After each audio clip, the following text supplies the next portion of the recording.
आज की इस वीडियो में इन सभी शब्दों का प्रयोग सीखेंगे।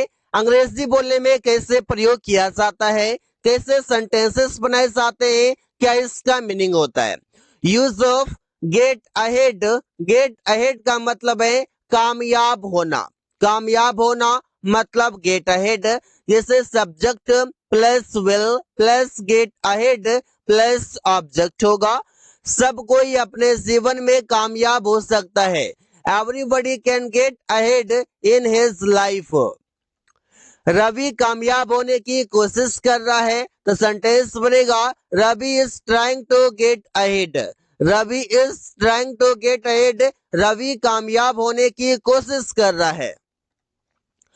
टू या इधर, ये दोनों का प्रयोग करते हैं भी के लिए। भी का मतलब ऑल्सो भी होता है, भी का मतलब इवन भी होता है, इन सभी का मतलब भी होता है। तो सेंटेंसेस में कैसे कैसे प्रयोग होता है। जैसे टू और इधर का प्रयोग वाक्य के अंत में किया जाता है, मतलब सेंटेंस फिनिश होने से पहले, फुल स्टॉप से पहले इसका प्रयोग करते हैं। सेंटेंस प्लस टू या इधर दोनों प्रयोग कर सकते हैं। जैसे यह गली भी सजाया जाएगा, यहाँ पर भी लिखा हुआ है, तो सेंटेंस बनेगा this street will be decorated too. वो भी एक बाइक खरीदेगा। He will buy a bike इधर। He will purchase a bike इधर। यहाँ पर इधर या टू दोनों का प्रयोग कर सकते हैं भी के लिए। टू टू का मतलब है के लिए, जैसे कि टू का मतलब के लिए है, फोर का भी मतलब के लिए होता है, तो वैसे आप यहाँ पर टू का मतलब जानेंगे। वो मेरे लिए आया, ही कैम टू मी। यहाँ पर टू जो है ये टू का मतलब है लिए, के लिए, किसके लिए, मेरे लिए। सुमन अंग्रेजी सीखने के लिए जा रहा था। Suman was going to learn English. यहाँ पर जो टू लगा है, ऐसे तो इसका मीनिंग के लिए ऐसे लग रहा है, लेकिन एक्चुअल में इसका मतलब के लिए नहीं होता है। यहाँ पर आप देख सकते हैं के लिए और भी कई सारी जगहों पर हम सेंटेंसेस में प्रयोग करते हैं। डोंट वरी, बस आपको समझना है कि टू का मतलब के लिए है। टू टू का मतलब दूरी बताने के लिए। जब भी आपको दूरी बताना हो, डिस्टेंस बताना हो, वहां पर टू का प्रयोग कर सकते हैं। स्टेशन लगभग मेरे घर से 3 किलोमीटर तक है, तो सेंटेंस बनेगा it is about 3 km from my house to the station. It is about 3 km from my house to the station. Station लगभग मेरे घर से 3 किलोमीटर तक है। दिल्ली से पंजाब लगभग 1200 किलोमीटर है। It is about 1200 km from Delhi to Punjab. तो ऐसे ही सेंटेंसेस बना सकते हैं आसानी से। यहाँ पर देखिए टू का प्रयोग किया गया है, यहाँ पे टू का प्रयोग किया गया है, यहाँ पर दूरी बताने के लिए किया गया है।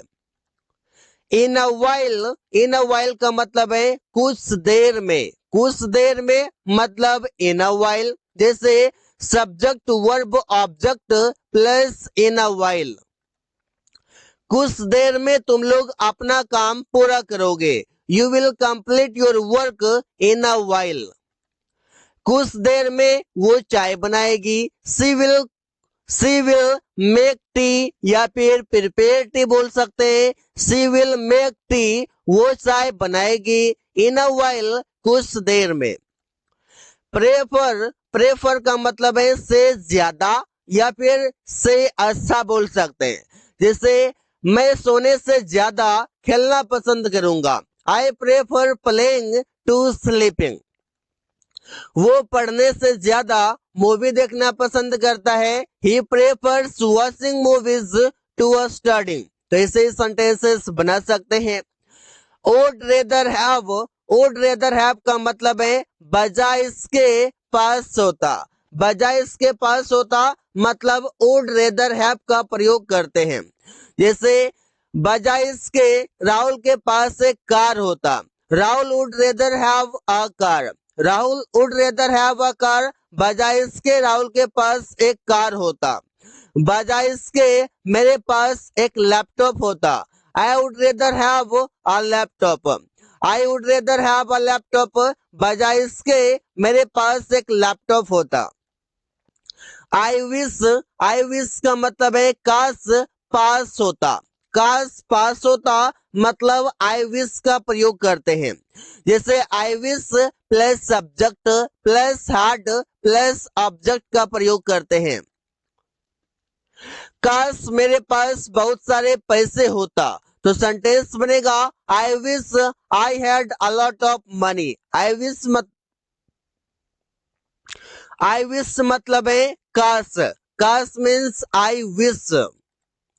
काश तुम्हारे पास एक बड़ा घर होता। I wish you had a big house. I wish मतलब है काश करता। जैसे सेंटेंस है काश मैं आपसे बात करता। I wish I would talk to you. काश मैं आपसे बात करता। I wish I would talk to you. काश वे लोग अंग्रेजी सीखते। I wish they would learn English. तो ऐसे ही सेंटेंसेस कई सारे बना सकते हैं। गेट डाउन का मतलब है ओवर। यहाँ पर देखिए, यहाँ पर गेट डाउन का मतलब हो जाएगा निगलना हो जाएगा। गेट डाउन का मतलब उभरना हो जाएगा, उतरना हो जाएगा। कई सारे इसके अलग अलग मीनिंग है। यहाँ पर जो हम समझेंगे उतरना और समझेंगे निगलना। जैसे आकाश पहाड़ पर से उतर रहा था। उतरना मतलब देखिए, उतरना के लिए आप गेट डाउन का प्रयोग कर सकते हैं। जैसे आकाश वॉज गेटिंग डाउन, आकाश उतर रहा था फ्रॉम द माउंटेन, पहाड़ से। उसने एक सेब निगल गया। तो सेंटेंस बनेगा he got down an apple. तुम एक बेर निगल गया। You got down a plum. तो ऐसे सेंटेंसेस कई सारे बना सकते हैं गेट डाउन की मदद से। अलॉट, अलॉट का मतलब है बांटना। बांटना मतलब अलॉट। जैसे सब्जेक्ट अलॉट प्लस ऑब्जेक्ट होगा। उसने बच्चे को मिठाई बांटी। तो सेंटेंस बनेगा सी अलॉटेड स्वीट्स टू चिल्ड्रन। यहाँ पर अलॉट का मतलब हो गया बांटना।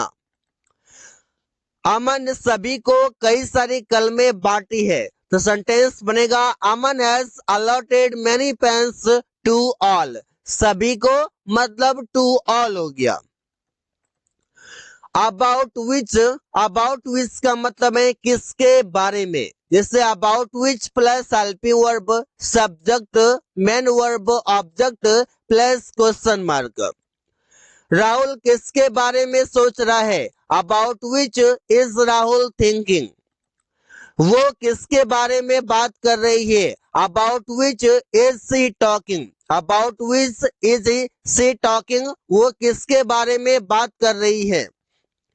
नो का मतलब है नहीं। नहीं का मतलब हो जाएगा नो। जैसे नो का प्रयोग किया जाता है, ये एक एडजेक्टिव है और इसके बाद कोई नाउन आएगा। जैसे कि यहाँ पर पेन आ सकता है, जैसे यहाँ पर टेबल आ सकता है, और भी कई सारे आप बोल सकते हैं कि कोई नाउन आएगा इसके बाद।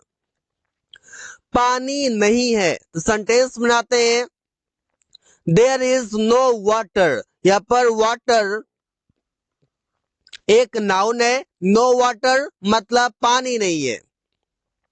उसके पास कलमे नहीं है। सी हैज नो पेन्स। यहाँ पर देखिए नो के बाद नाउन आया हुआ है, जो कि पेन एक नाउन है।